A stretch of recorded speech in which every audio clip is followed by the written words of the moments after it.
What's up, friends? Happy Wednesday. Welcome into an all-new episode of the Pack a Day podcast. I'm your host, Andy Herman. You can follow me on Twitter at Andy Herman NFL. In just a moment, we will do our deep dive into Tyron Hopper and everything that he's going to bring to the Packers, the good, the bad, the ugly, everything in between, as we've been doing with every single other Packers draft pick so far, and we'll continue to do so until we've exhausted all of the Packers draft picks. Excited to really dig into this one because he's a player that I think some people thought maybe Green Bay drafted a little bit early. He's a player that I thought stood out a little bit in Packers rookie minicamp, so we'll get into all of that today. Just a few really quick updates before we get into today's show. First of all, shout out to Tony Dillon and Dan Verdick for becoming Pack a Day Podcast YouTube members. Appreciate you guys a ton. If you haven't checked out those memberships yet, make sure to do so. Or if you can't or just don't want to, still subscribe, like, comment, give those 5-star reviews. Anything you can do to support the channel. Just tell a friend about the Pack a Day Podcast. That works as well. Always appreciate that. Meanwhile, if you're listening or watching on Cheesehead TV or Packer Report, just want to give those two outlets a shout out as well. They are always super supportive of the Pack a Day podcast, getting to host the videos on both of their websites, and they've just been supportive of Pack a Day and myself from day one. So make sure that you are going out and supporting Packer Report and Cheesehead TV as well. Meanwhile, the schedule, the ever so wanted Green Bay Packers schedule for 2024 will be available next Wednesday. So a week from today, as you're listening to this, everyone is already super excited about who the Packers are playing. Everyone's already super excited about the season. We are less than 4 months away until the Packers and the Eagles play in Brazil. But next Wednesday, we will learn the order of the opponents and, the entire schedule, and we'll be able to break it all down, and you'll be able to make your plans for coming to Green Bay, and everything will be right in the world. So next Wednesday, schedule release, put it on your calendar. Should be super exciting to go through. And then lastly, Tyron Pitts, who the Packers released with an injury designation. Of course, nobody did claim him, so he goes back on IR for the Packers. They will have to work out an injury settlement for him and then release him with that injury settlement. I think sometimes those do go a little bit under the radar, and the fact that those injury settlements do go towards the salary cap, and usually ones like this end up being pretty small overall, but though they do sort of add up through the course of the season. I'm sure Green Bay was not hoping to have to spend any sort of guaranteed money on Tyron Pitts this season, but whatever injury settlement they work out, will ultimately go towards that salary cap. So just a little bit of a note there, but nothing to really worry about or be concerned about, other than it's just an update from Tuesday and nothing more. All right, that gets us to Tyron Hopper, linebacker out of Missouri. Let's do this deep dive and go through what I think are some, impressive highlights and some things we really need to talk about, because there's some things on tape and there's some things statistically that give me a little bit of cause for concern with Tyron Hopper. So we'll get through all of that. But let's start out with just sort of the bio and everything about him, and then we'll get into those positives first. 6'1.5", basically 6'2", 231-pound linebacker out of Missouri. He played the last 2 seasons at Missouri. He did play 3 seasons for Florida prior to that. So he's been in the SEC playing high-level football basically his entire college career. He is a 5th-year senior. He just turned 23 in April, so he will turn 24 next year. We don't have to worry about him turning 24 in season. Just turned 23, as I mentioned. 31.375-inch arms, a bit on the shorter side for the linebacker position, and 8.875-inch hands. In 2023, statistically, he had 55 tackles, 6 tackles for loss, 3 sacks, no forced fumbles, 3 passes broken up, and 0 interceptions. In 2022, which I'll just say right now was his better season and his best season by far in college. If you do want to go out and watch the tape yourself and you want to see the upside, watch more of 2022. But in 2022, he had 78 tackles. He had 14 tackles for loss, 2.5 sacks, 1 forced fumble, 5 pass breakups, and 1 interception. In his career, spanning 5 years, which is basically 4 years, his first year he barely played, he had 215 tackles, 31.5 tackles for loss, 9.5 sacks, 2 forced fumbles, 10 pass breakups, and 1 interception. All right, let's talk about one of the big things that we're going to be talking about from a negative side of things. Here were his statistics per PFF tackling. In 2023, he had a 22.7 missed tackle percentage. We'll go over how absurd that is in just a moment, but 22.7 missed tackle percentage. In 2022, it was 17.0% missed tackle percentage, and for his career in college, a 16.9% missed tackle percentage. He missed 33 tackles on defense alone over the past 2 seasons combined. 33 tackles in 2 seasons missed in the last 2 seasons combined. I just want to say that one more time.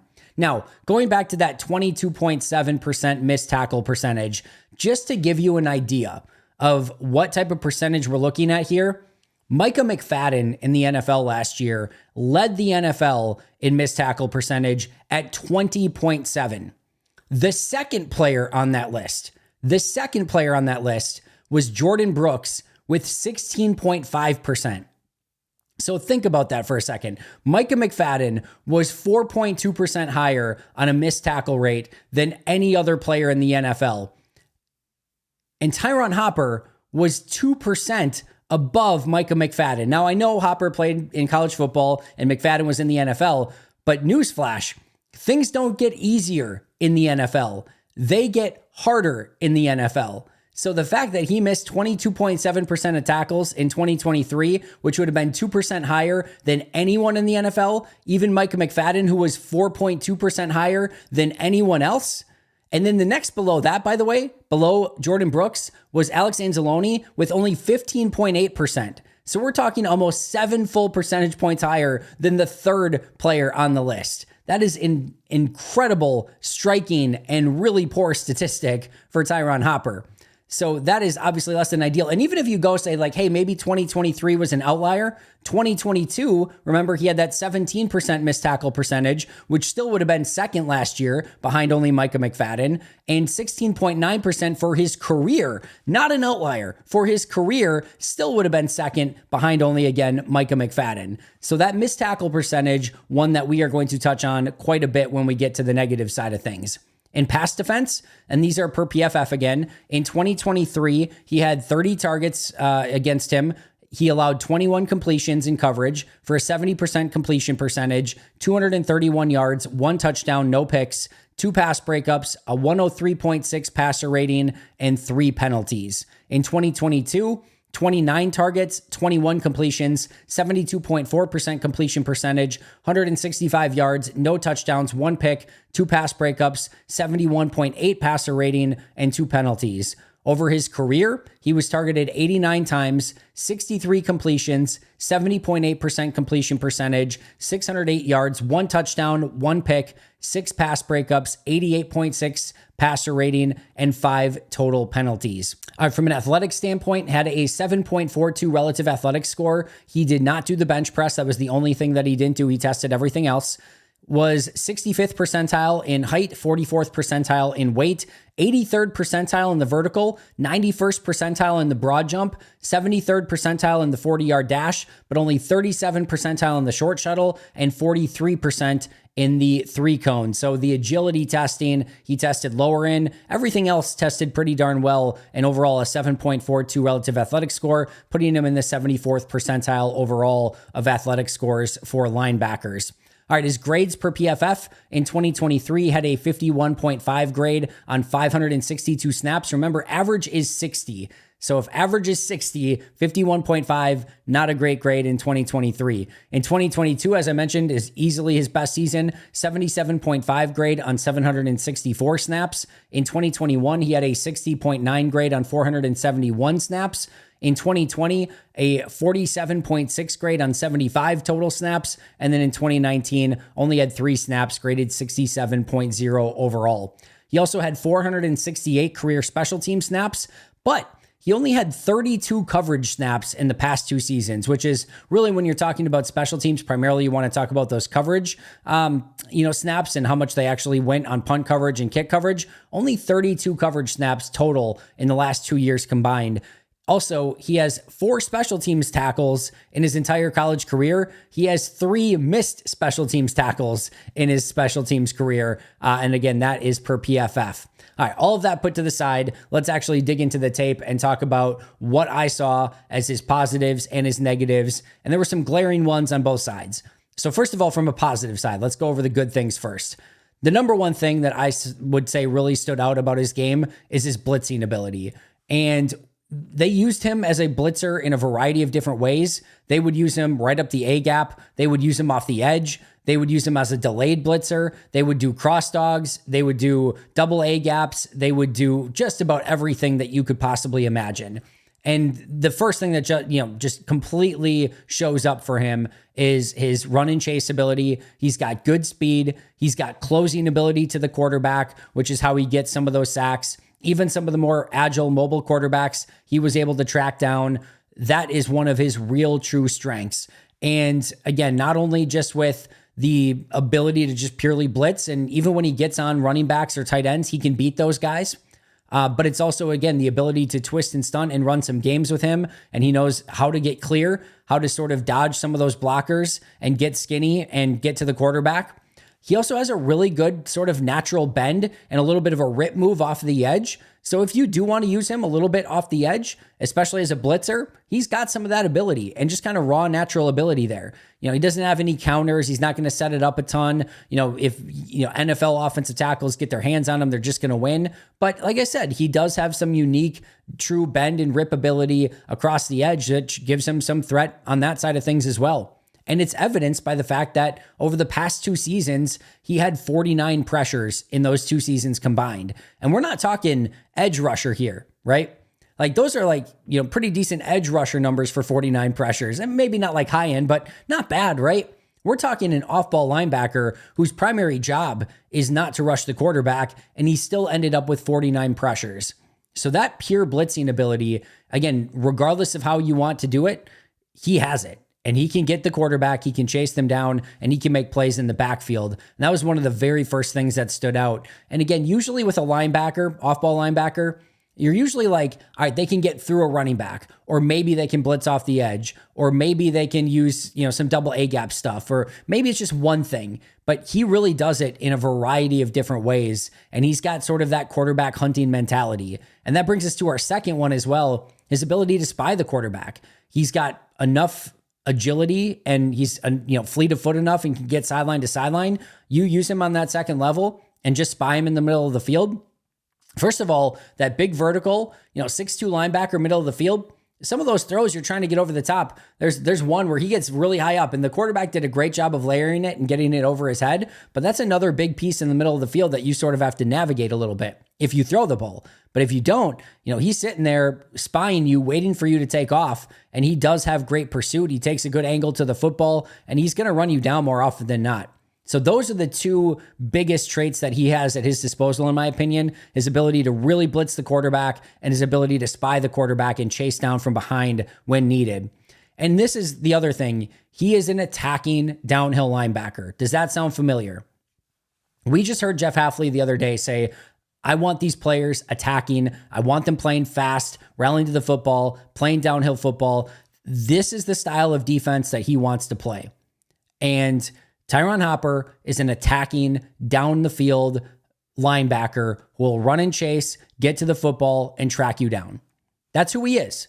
And that's, if you're going to use him to those strengths, you're going to get something out of him. Now, you may have to have specific packages for him. You may have to have specific ways that you utilize him and use him, but he has those traits to play in that style of defense. If we were talking here about Joe Barry's defense and like, hey, we're just going to drop him back 15 yards every time and then rally and get to the no. It would be a nightmare because he doesn't necessarily have the instincts. And we'll get into some of those things in just a moment. I don't think he would fit in that style of defense at all. But if you're going to use him to attack, sniff out screens, spy the quarterback, blitz, maybe do some run blitzing and allow him to actually, kind of jackknife his way into the backfield in a variety of different ways. All right, you got your guy. He can definitely go and do that. Overall, from a pursuit standpoint, regardless of what you're asking him to do, backside pursuit, maybe the run play is going, stretch left and he's the guy on the backside of things. He's going to pursue you and track you down. We talked about it from a quarterback spy standpoint, from a blitz standpoint, opposite side blitz, you roll to the opposite side. He's still going to find a way to track you down. And he pursues you all over the field. Again, he has that hunter's mentality. He rallies to the football and he's going to find you. And that's, again, another strength of his game is this is somebody who has good energy. He plays really fast. And we'll talk about some of that on the negative side of things as well, but that's his speed. He's going to play with his pedal to the floor, playing maximum speed and chasing things down from all over the field. And you're going to notice him. And I noticed it right away at minicamp. There's a play that we saw a stretch outside to Marshawn Lloyd. And he's outside. We talked about it yesterday. If you missed that episode, go and check it out. how great he is at exploding outside, getting to that edge, and just outrunning everyone. Tyron Hopper, and again, we're not live, we're not in pads, he can't actually make the tackle or anything like that, but he cut off the angle, he got sideline to sideline, and he cut that off and got Marshawn Lloyd in what would have been a 0-yard gain on the play. Like, that's the type of sideline to sideline speed that he has. That's the sort of pursuit ability that he has, taking good angles to the football, and he stood out immediately in rookie minicamp for doing those exact things. I do also believe that he shows the potential to be a really good player dropping into coverage. There's a play where they do this really sneaky play. Safety blitzes off the back end. And it looks like quarterback's looking right. I think he sees the safety come down, and they're running kind of like some sort of intermediate crosser, or maybe it's a post. And the quarterback's thinking, oh my goodness, like that safety's vacating that area. I can go and throw that across, and that's going to be wide open. Except Tyron Hopper dropped into that coverage. He's not expecting Hopper to be there. He's almost like lined up as a stand-up defensive lineman, meaning like he's kind of taking that responsibility of that gap. So the quarterback's not thinking he's going to drop into that spot. He drops into that spot. He does a great job getting depth. And then he does a really nice job reading the quarterback's eyes, getting to his spot that he's supposed to, reading the quarterback's eyes, and then getting over, getting in that throwing lane and picking off the pass. Really beautifully done. And there are plays that you will see on tape where he shows a very natural ability to drop into zone coverage. So again, it's not something he was asked to do a ton. There are absolutely things that he needs to improve upon from a coverage standpoint, but I do think there is something that's absolutely workable there, dropping into zones and even some man-to-man coverage as well. If you can kind of rein him in a little bit and sort of focus on some of those technique sort of things, I do believe you have somebody who could be very good dropping into coverage. All right, let's see what else. He is willing to take on blocks. How he's effective at it, we're going to talk about in just a minute, but he has the willingness to do it. And we see a lot of linebackers, they're just avoiding any of those blocks. We see that a little bit with Edgerrin Cooper. We see that a lot of bit with Edgerrin Cooper, to be fair. We do see it with Tyron Hopper as well. There will be times where he goes full bendy matrix mode and tries to bend around players rather than taking them on. But you will see it more in Tyron Hopper's tape that he's willing to take on the blocks. Now, again, his successfulness with it, we'll talk about, but he has the willingness to take them on, which is at least part of the battle in and of itself. He is rarely on the ground from the opponent. Now, he will fly all over the place and he'll dive and he'll try to do a bunch of different things that results in him getting on the ground because he's trying to make aggressive tackles. But I think I saw one play where the opposing offensive lineman took him and threw him to the ground. You just don't see it often. He's got pretty good balance, especially for kind of like a tall, leaner sort of guy. You don't see him get thrown around very often. Now, offensive linemen will latch onto him and drive him a little bit, but he stays balanced, he stays on his feet. And we always track players on the ground a lot because you can't do anything when you're on the ground. You're just not going to make plays when you're laying on the ground and an offensive lineman's pancaked on top of you. And you just don't see that with Tyron Hopper. So that is a positive. He's got good balance. He stays on his feet and he keeps himself alive, even if he is engaged with blockers on the play. As mentioned, he's got legitimate sideline to sideline speed. And we talked about that Marshawn Lloyd play in camp, but you see it all the time where he's taking angles sideline to sideline. He's getting there. Again, we talked about the pursuit. We talked about his ability to track down, but he has the speed to do it. It doesn't matter if he's taking good angles. It doesn't matter if he sees the play happening. If you don't have that speed to get to the sideline, you're not going to do anything about it. He has that speed. He has that closing ability, and he has that pursuit ability, which again shows up over and over and over through all of his college tape, not just at Missouri, but at Florida as well. He's a team captain, so it's another one of those players that, again, was a great locker room leader, was a somebody that they leaned upon as kind of leading by example. And this is just another great locker room character type that you're putting inside of your locker room and continuing to develop what that locker room already is. And like we've talked about, it doesn't necessarily mean that you're going to become a good football player, but a lot of these types that are team captains, it means that the game means a ton to them. And it usually gives you more opportunity to reach your ceiling and less opportunity to hit your floor. They're usually football junkies that have a really good IQ for the game, that care about it a ton and are going to work really hard at it. And hopefully that's what you're getting here with Hopper as well. The other thing is we talked about his ability to play aggressive, downhill, attacking. That's a scheme fit. If everything that we've heard about Jeff Hafley's defense is true, he should be a very good fit within Jeff Hafley's scheme. And then we talked about that special teams ability. Now, regardless of whether or not he played all those snaps in coverage, and he did have some missed tackles there as well, 468 career special team snaps is still nothing to sneeze at. And the fact that he has that experience, you have to think that Rich Bisaccia is looking at him as a potential core special teamer, especially early on in his career. If eventually he turns into a starting linebacker and is playing, 3-down defense, all right, then maybe you take him off teams. But to begin with, you got to think he's going to be a core special teamer for Green Bay. All right, those are the positives. Let's get to the negatives. Number one, you can probably guess from what we talked about earlier. It's tackling. Guys, I have never in my life seen a player fall off of tackles like Tyron Hopper fell off of tackles. It is almost indescribable. It literally looks like at times, not at times, like all the time, at Florida, at Missouri, his good years at Missouri, his not so great year at Missouri, on special teams, on defense, it literally looks like, I don't even need to play you Tyron Hopper tape. I could play you the videos of the guys trying to wrestle down a greased up pig and they just slip through. It is over and over and over and over again. And it is in a way shocking because you watch him and he plays with good intensity. Like I said, he's an attacking downhill player. He gets his arms out and he looks menacing. He looks like, he's going to just obliterate you. And then it's just this really non-physical, non-attacking, non-violent tackle. When you see him tackle, like you go and watch Edgerrin Cooper tackle, and there is a physicality behind that tackle. That player is going to feel that tackle. And Tyron Hopper, it almost feels like he's just latching on and like just trying to hang on for his life. And it's like he's trying to drag him down rather than making that runner, that receiver, that tight end, whoever it is, feel that hit, feel that tackle.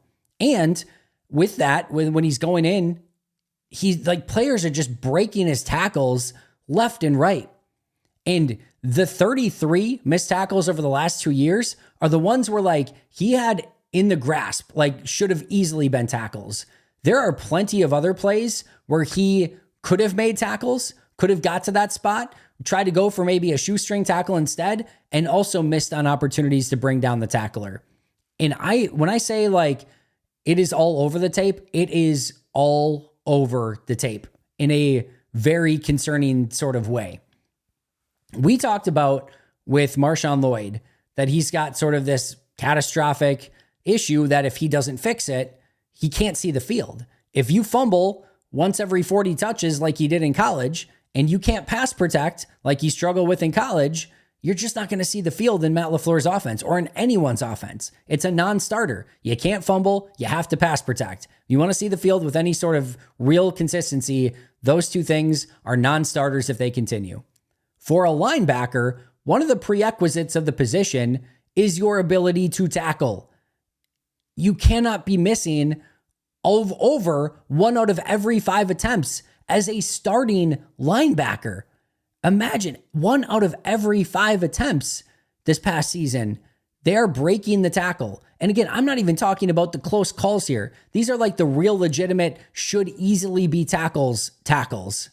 And there are way more plays on tape that he should have been able to make and did not.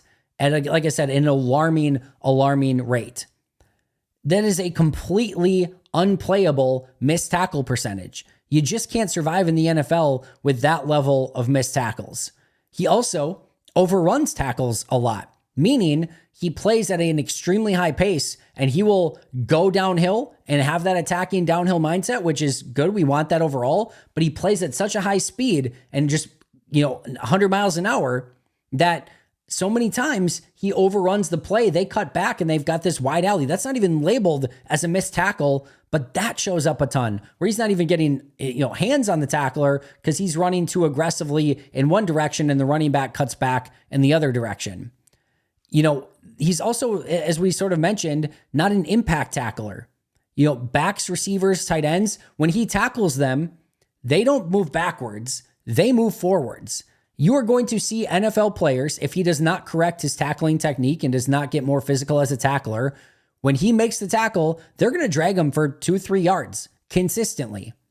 And that's another issue where there is one play on tape where he's in the red zone and it's like, I don't know if it's goal to go. I don't know if it's first, second, third, fourth down or what it is, but it's goal to go. It's on like the 4-yard line. And Tyron Hopper makes contact with the running back at about the 3-yard line. And Hopper doesn't even come close to keeping them out of the end zone. It's 1-on-1. Hopper has him dead to rights. And Hopper doesn't come close to keeping him out of the end zone. That is again, a major concern. These are the plays you have to make to prevent touchdowns. These can be the difference between winning and losing a game. And he's just getting dragged through to the end zone. So that is a big time issue as well. And he almost makes a lot of plays a lot, meaning whether it's missed tackles or overrunning plays or, should have got his hands on the ball, there are plays a lot of times where he's this close to making a big time impact play. And you're thinking, you watch him play, he's fast, he flows to the football, he's aggressive, he's downhill, he's attacking, and you're thinking like, all right, just going to be play after play, tackle after tackle, but he comes close to making these plays a lot of times, but he actually doesn't make them a lot of the times. And that's, again, a very major concern. There's good news, bad news here. Are you glass half full, glass half empty? The good news is he is getting to these spots. He wants to be there. I'm sure he's not trying to miss the tackle. So if you can get that cleaned up, he's everywhere he needs to be. He's in his spots. He's making aggressive plays. He's just not finishing the play. And that's kind of the big thing here, is it's just that finishing ability. Can you find a way that instead of, you getting dragged 3 yards, you are knocking them backwards a yard? Can you find a way that instead of them just, easily escaping your tackles, can you get them to the ground in some capacity? Instead of overrunning the play, can you take it from 100 miles an hour to 60 miles an hour, get in that spot, break down, and then go make that play rather than them cutting back? There was a lot of almost on his tape. And if that all of a sudden becomes, instead of almost, he makes those plays, you have a steal in the third round. But if he doesn't, and to be crystal clear here, this was not a 1-year issue. This was all over 4 years of his tape. It's not like Florida and Missouri don't know how to teach tackling. They know how to teach tackling. This is the SEC. This is big time college football. It's not like his linebackers coaches are going to, Anthony Campanelli is going to be like, oh, did you think of doing this? His coaches at Missouri and Florida know how to teach tackling. Now, maybe Campanelli unlocks something in him. That'd be awesome. That'd be amazing. But you have to have some level of concern of how he finishes plays and takes that almost and actually turns it into big time plays for the defense. That's going to be the difference between bust or steal for Tyron Hopper. The next is, we talked about him being able to take on blocks, but man, he cannot get off of those blocks. And he will get eaten alive by bigger offensive linemen in space. If they get to the second level and get to Hopper, they're just going to keep pushing him backwards. And if they get engaged at all, he can't get off that block. So it's great that he wants to take it on and he's willing to do so, but in a way, it doesn't really matter because he just gets eaten up by that block and he can't get off of it and he can't go make the play. And sometimes it's still better than going in the wrong gap or, trying to do too much and trying to go around it. You still have to at least be there and fill that gap as best you can. But he's getting, again, eaten up a little bit too much and he's giving a little bit too much ground and he's got to find a way to push back and or get off that block in an ideal situation. But he just really has not been able to get off those blocks at the college level. The next thing, and you can probably garner by our first two, is there's just an overall lacking of physicality to his game. You don't feel him on the field. I think I charted one sort of like really big hit in the 4 years of tape that I watched with him. It's very few and far between where you see him actually make a big hit and have his presence felt. Like I said, so many of these are like latching on and then like trying to drag down while you're holding on for dear life sort of tackles. Not like Edgerrin Cooper where it's boom and you can feel it. You can see it on tape. You're like, that's a physical, intense attacking linebacker. You don't see that same thing. And the same thing with getting off of blocks. You just don't see him play. If he could play with a little bit more violence, a little bit more ruthless aggression, now we're talking. But he hasn't done that in college. And I would love to see a little bit more of that, because we talk about it, hammer or nail. You see too much. Like, even when he's going against smaller players, it feels like he's the nail. I want him to play be the hammer. And again, it's such a weird thing, because you see him, he's not the biggest guy in the world. We've talked about that already, but he's like 6'2", 230 pounds, playing downhill, good speed, and you see him coming at you, and it's like, oh, he's going to make an impact. And then it's just like, it falls flat at the very end. And I just want to see him play with a little bit more of that aggression and a little bit more play strength and physicality. He also get confused by misdirection. There are times where you literally see him sort of like looking around the field and like losing track of the ball. And, again, misdirection, reverses, sweeps, whatever it is, play action, it will give him trouble from time to time, and just kind of locating what the play is and getting to his spots on the field. So that's something that needs some cleaning up. He lacks nuance to his game, and this is where we talk about he plays 100 miles an hour, and it's great that he plays fast. It's great that you want to see him playing fast, but there are times where you need to play a little bit slower and then read the play and then play fast. And he's just kind of lacking that nuance, where it's all speed all the time, and you want a little bit more degree of nuance to his game. That change of direction, those poor agility testing drills, it does show up on his tape from time to time. I thought it showed up a little bit more in 2023, where just kind of some stiffness in his hips kind of showed up, and that inability to change directions and run with players in coverage. Or if he does get beat inside, like if he's going 100 miles an hour and then they cut back, he doesn't have that quick change of direction to get back in the play and go make that play. And then I do wonder a little bit if he's a little redundant to some of the linebackers that are already on the roster. Yes, I know he's played a little bit of the Mike at minicamp and those sort of things, although that was basically two linebackers the vast majority of the time, even in minicamp. But I do wonder if he's just a weak side linebacker, like Quay's a weak side linebacker, like Coop's a weak side linebacker, and probably even Mike McDuffie. It just needs to be. And I know that we've talked about, Goody said, hey, we're going to play a ton of nickel and everyone needs to be able to do everything. Well, you've got those guys. They're all the same, basic type of player, 6'2", 230, athletic, can get all over the field, sideline to sideline speed. You're getting the same guy, but is it a little bit redundant? Would have been better to maybe get somebody a little bit more physical that can handle that sort of run stopping thing, but that's not the direction they went. But I do question that a little bit as well. So what's he going to bring to the Packers in 2024? I definitely think he's going to bring competition. I think he's going to bring competition to Isaiah McDuffie, Quay Walker, even Edgerrin Cooper. He looked good at rookie minicamp. Now, it means nothing. It means nothing. And if you had to ask me, am I going to trust the tape or am I going to trust my, first initial instincts from rookie minicamp? I'm going to trust the tape, because I saw on tape over and over for 4 seasons. I got to see very little in minicamp in shorts and no pads, this past weekend. But like I said, I did like what I saw. I could see why they potentially wanted to bring him into Green Bay, but ultimately, I think he just brings competition. Whether he ends up as linebacker 4, linebacker 3, linebacker 5, that will remain to be seen. But I do think he's going to bring competition. I do think he brings depth. Regardless of how you feel about the pick, Green Bay needed more bodies at off-ball linebacker. And you don't want to end up in a situation where you're bringing a guy in who can't do something. He has the tools that he needs to be successful at everything when you bring him in at linebacker. Now, he might end up being the number 4 guy behind McDuffie and Cooper and Quay. So be it. But they needed those bodies, and he's going to be a core special teamer as well. So even if he ends up being number 4 to begin with and can't get ahead of Isaiah McDuffie, my guess is you could still build some special packages around him, maybe some blitzing packages, maybe some QB spy packages. I think there are things that you can do with him. Maybe you get 3 of those linebackers, Quay and Cooper and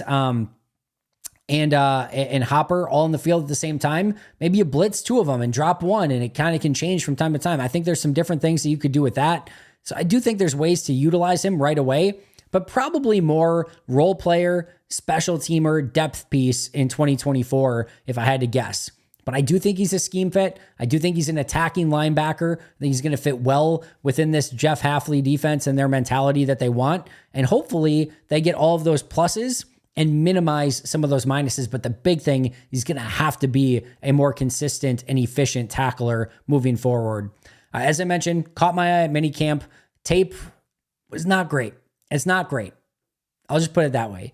If you want to put together some of the really good stuff on tape, it's not hard to find. There is really great blitzing. There's really great QB spy stuff. There's a lot of stuff where he chases down plays from behind. There's a lot of stuff where he gets into the backfield and causes chaos. There's a lot of really good stuff on tape. But when you're taking a player top 100, you don't want some really big glaring issue like a linebacker that's struggled tackling at a completely unacceptable level. And you just saw far too much of that on tape where it does give you that moment of like, man, you just really got to get that cleaned up, or you just end up with a linebacker who can't tackle. And it's like a quarterback who can't throw. It doesn't end up very well. So he's going to have to get that cleaned up.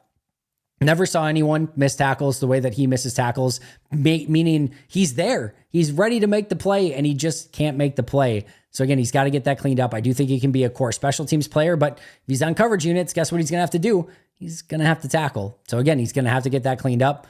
I do absolutely believe that you can find a role for him. He looks the part when you see him in mini camp, and he's just going to have to clean up those fundamentals. But if he does, like I said, it's in his hands. I believe wholeheartedly this draft pick could be a steal in the third round if he just tackles better. I think he could be a steal. I think he could start. I think he could start right away. Legitimately, I really, really do. If he just cleans up his tackling, and then you've got a huge find at the end of the third round. If he doesn't, you end up with a huge bust at the end of the third round. And it's kind of just based on that one thing. If he cleans up tackling, guys, we're talking about a totally different breakdown. We're talking about a totally different player. We're talking about a legitimate, hey, he's going to come and press Quay and Edgerrin Cooper for starting time right now. That's how I feel about him. But if he can't, we're talking about he's probably just your fifth linebacker, and it's going to be a struggle for him to get on the field until he learns it. That's where we're at. It's as simple as that. Can be a steal, can be a bust, and it's going to be up to Tyron Hopper, dependent upon how he goes about taking care of those fundamentals and becoming a better tackler in the NFL than what he was at Missouri and at Florida in college.